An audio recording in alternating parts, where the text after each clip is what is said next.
everyone. Okay, make sure you like, subscribe, share, all that good stuff.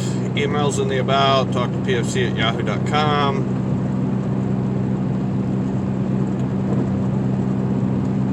We've been talking about this for a while, but they're getting ready to really ramp everything up. So I've mentioned, I believe it's twice now, about all the container ships that are setting off the LA port. Well, now they've done another report on it, and now there's I believe it's almost 100 ships, and they've estimated that there's roughly over 500,000 containers setting out there on those ships. But now truck drivers are getting really upset because the dock workers and stuff, the people that load and unload the ships and do all this, are hourly employees. Where truck drivers aren't, not all truck drivers are paid by the hour, they're paid by the load. There was 2 different truck drivers that they interviewed. One got there at, I believe it was 9 o'clock in the morning,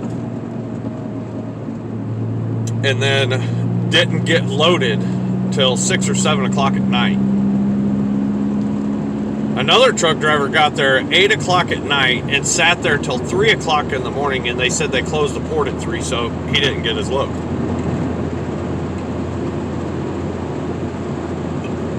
Look, the bottom line is they're trying to blame this on worker shortages, yet, as these truckers have said, there's 3 cranes that sit on each dock, and they're only running one. And the bottom line is this is done intentionally, because come to find out, guess who owns, I believe it's 70% of the port of LA. You guessed it, China. Imagine that. These ships are being loaded in China because the product is being bought from China. Then it's being transported to the United States and not being unloaded. It's setting idle in the Pacific Ocean. And they finally acknowledged the fact that, well, for one, it's already began to create a shortage. 2, it's going to have a giant ripple effect. And 3, a lot of the product is either going to be obsolete, useless, or people have canceled those orders.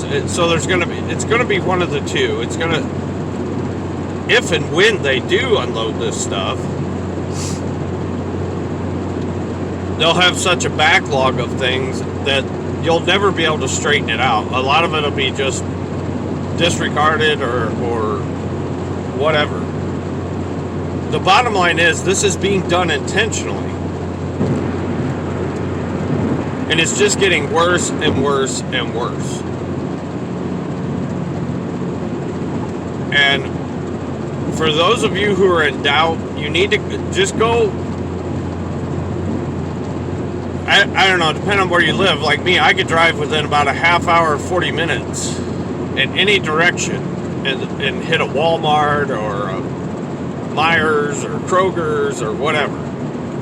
And I've been to 2 different Walmarts and 1 different Kroger in the past 2 weeks in totally opposite directions, east and west of where I live. And both of them are, they literally, the shelves are bare. There's not just low on stuff, it's gone. There is no more. And you ask the employees, you know, if you've ever been to Walmart, you can ask an employee, they have those little devices they hold, and they can look it up, tell you if they have it or when they'll have it or whatever. Go ask them. The vast majority of them will tell you there is no date. There is no estimated arrival date. It's just gone. It's out. So the mainstream media isn't going to talk about this stuff because they don't want to tell you the truth. So therefore, you need to do some of your own research here and use your own investigative skills And just look around at what's going on around you. Look, every bit of this, you guys, is being done intentionally. The unvaxxed are the enemy. Christians are the enemy. White people are the enemy. Patriots are the enemy. Police are the enemy. It's just that simple. And it's not going to get any better. It's just going to keep getting worse.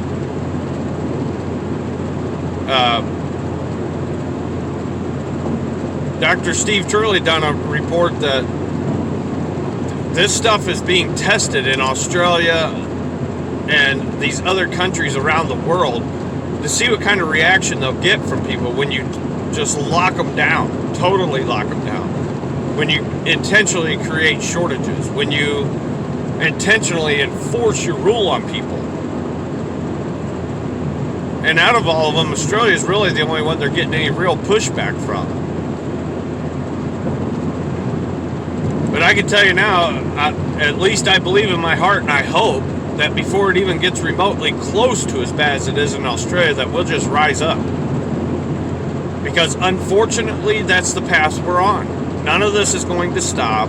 Not one single iota of it is going to stop until we, the people, rise up, stand up against this, say no, and take back, rightly take back what is ours. You know, our country, you guys, was founded. The Revolutionary War took place because of a tyrannical king who was enforcing his will on people.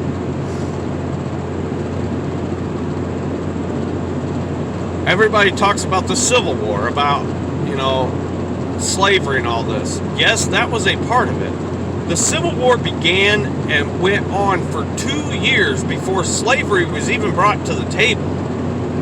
The Civil War of the United States was started and fought for 2 years over states' rights and over state taxes and over the federal government's overreach from what their role is. We have a Constitution and a Bill of Rights to keep them in check. They work for us. We are not their servants. We don't work for them. But they will never accept that again. Not this batch. No way. And the people, the truth be told,